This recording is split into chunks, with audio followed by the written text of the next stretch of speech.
Halo adik-adik, di video kali ini kita akan membahas tentang cara melakukan uji reliabilitas data.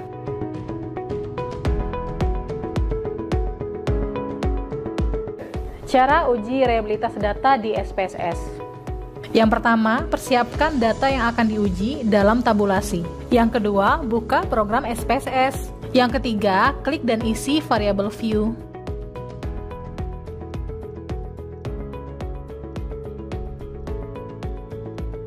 Yang keempat, klik data view.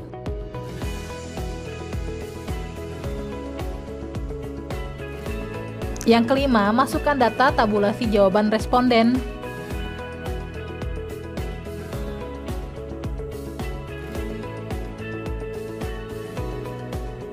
Dari menu SPSS, pilih Analyze, lalu klik Scale, dan klik Reliability. Yang ketujuh, masukkan semua variabel pada kolom item. Yang kedelapan, klik Statistik, lalu pilih Scale if item deleted.